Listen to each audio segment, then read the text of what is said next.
দাজ্জালের ভয়াবহ ফিতনা থেকে বাঁচার আমল স্বয়ং রাসূলুল্লাহ সাল্লাল্লাহু আলাইহি ওয়াসাল্লাম নিজেই তিনি করে গিয়েছেন। আমল রাসূলুল্লাহ সাল্লাল্লাহু আলাইহি ওয়াসাল্লাম নিজেই শিখিয়ে গিয়েছেন আমাদেরকে 1400 বছর আগে কিভাবে দাজ্জালের ফিতনাতে তোমরা বাঁচবে। দেখেন এক হাদিসে রাসূল সাল্লাল্লাহু আলাইহি ওয়াসাল্লাম বলেন, মুসলিম শরীফের হাদিস, আন ইমরান ইবনে হুসাইন আন্না নবী সাল্লাল্লাহু আলাইহি ওয়াসাল্লাম মা বাইনা খলকি আদম ইলা কিয়ামাস সাআতি খলকুন আকবার মিনাদ দাজ্জাল। নবী মুহাম্মদুর রাসূলুল্লাহ সাল্লাল্লাহু আলাইহি ওয়াসাল্লাম বলেন, আদম আলাইহিস সালামের পর থেকে নিয়ে এই পর্যন্ত পৃথিবীতে যতগুলো ফিতনা প্রকাশিত হয়েছে, দাজ্জালের মতো এত ভয়ঙ্কর বড় কোনো ফিতনা ছিল না। অর্থাৎ সবচেয়ে বড় ফিতনা হলো দাজ্জালের এই ফিতনাটা।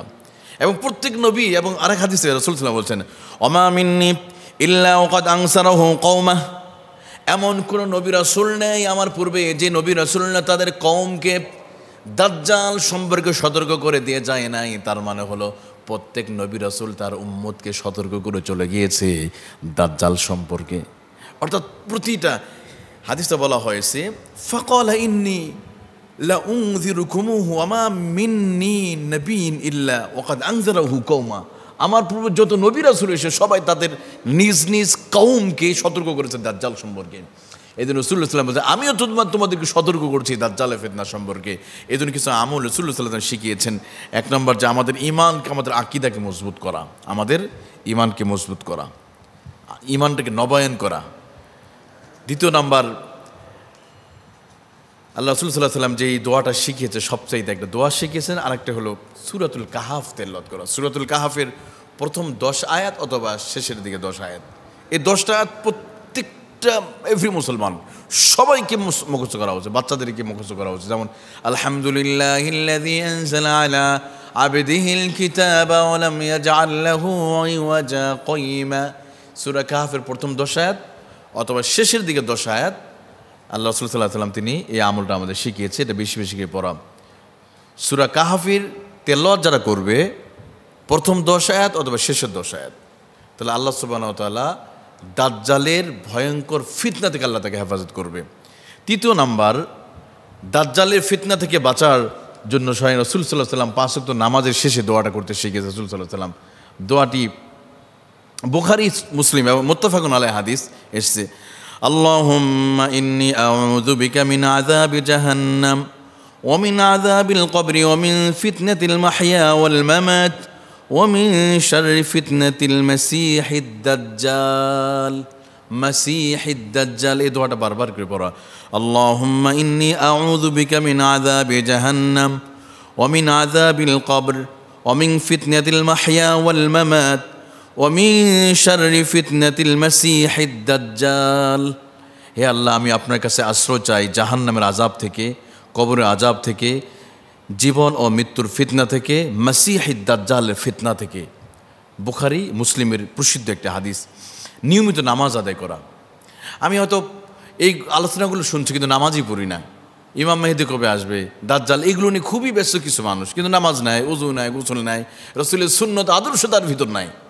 এই জন্য এখন তো প্রস্তুতি হলো আকীদাকে নবায়ন করা, আকীদার মধ্যে কোনো ভুল রাখা যায়, তাওহীদ ঠিক রাখা, সূরাতুল কাহাফ কন্টিনিউ তেলাওয়াত করা, এবং 5 ওয়াক্ত নামাজ তো পড়তেই হবে। 5 ওয়াক্ত নামাজের পাশাপাশি আমাদেরকে এই দোয়াটা পড়তে হবে, যে দোয়াটা আমি পড়তেছিলাম, আল্লাহর কাছে প্রার্থনা চাও আল্লাহ, কারণ আল্লাহ স্যার কি আমাদেরকে রক্ষা করবে। যেই দাজ্জালের ফিতনা বলা হয়েছে, আদম আলাইহিস সালামের পর থেকে নিয়ে কিয়ামত পর্যন্ত যত বড় ফিতনা হোক না কেন, দাজ্জালের মতো এত বড় কোনো ফিতনা আর হবে না। স্বয়ং আল্লাহ রাসূল নিজেই বলেছে এত বড় ফিতনা। তাহলে এই ফিতনা থেকে বাঁচতে হলে আমাদেরকে অবশ্যই কর্মসূচি আগে থেকে আমাদের হাতে নিতে হবে, দোয়াটা বারবার আমাদের পড়তে হবে। আমি আবার বলছি, আল্লাহুম্মা ইন্নী আউযু বিকা মিন আযাবি জাহান্নাম ওয়া মিন আযাবিল কবর ওয়া মিন ফিতনাতিল মাহইয়া ওয়াল মামাত ওয়া মিন শাররি ফিতনাতিল মাসীহিদ দাজ্জাল। হে আল্লাহ, জাহান্নামের কবরের আযাব থেকে মুক্তি চাই, ওয়া মিন ফিতনাতিল মাহইয়া ওয়াল মামাত, জীবন মৃত্যুর ফিতনা থেকে তোমার কাছে পানা চাই। রব্বুল আলামিন তোমার কাছে কবরের আযাব থেকে, জাহান্নামের আযাব থেকে, মিন ফিতনাতিল মাসীহিদ দাজ্জাল, এবং দাজ্জালের ফিতনা থেকে তোমার কাছে পানা চাই। রাসূল সাল্লাল্লাহু আলাইহি ওয়াসাল্লাম তিনি আমাদেরকে নিজেই এটা শিখিয়েছে।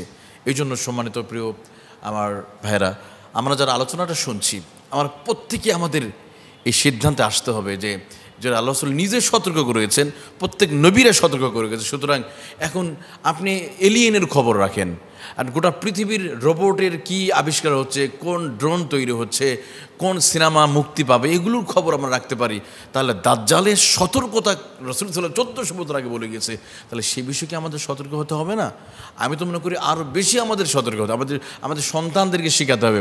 যেমন সূরাতুল কাহাফের 10টা আয়াত কয়জনের মুখস্থ আছে? কয়জনের মুখস্থ আছে? আজকে অনেক স্কুলে দেখা যায় কারাত প্র্যাকটিস করে, মানে অনেক সময় নিজেকে সেভ করার জন্য একটু কারাতি মানে প্র্যাকটিস শেখে। মানে প্রাথমিকভাবে কেউ যদি অ্যাটাক করতে আসে নিজেকে কীভাবে সেভ করবে, এই জন্য বাচ্চাদেরকে ক্লাস 2, 3, 4, 5 এদেরকে শেখায়, এবং ক্লাস 10 পর্যন্ত আমি দেখি বিভিন্ন স্কুলে। আচ্ছা, নিজেকে বাঁচার জন্য কারাতে শেখান স্কুলে ভর্তি করে, অথচ দাজ্জালের ফিতনা থেকে বাঁচার জন্য আপনি সূরা কাহাফটা শেখাতে পারবেন না? আপনি কেমন এটা কথা হয়? যেখানে রাসূলুল্লাহ নিজে বলেছে এবং দোয়াটা আমাদের সন্তানদের একটা কাজ করব, দাজ্জালের ফিতনা থেকে বাঁচার জন্য সন্তানদেরকে দোয়া শেখাতে হবে এবং সূরাতুল কাহাফটা শেখাতে হবে। সূরা কাহাফের 10টা আয়াত, এবং এই দোয়াটা আমাদেরকে শেখাতে হবে। আল্লাহুম্মা ইন্নী আউযু বিকা মিন আযাবি জাহান্নাম ওয়া মিন আযাবিল কবর ওয়া মিন ফিতনাতিল মাহইয়া ওয়াল মামাত ওয়া মিন ফিতনাতিল মাসীহিদ দাজ্জাল। এই দোয়াটা পড়তে হবে। আল্লাহ তাআলা আমাদেরকে তৌফিক দান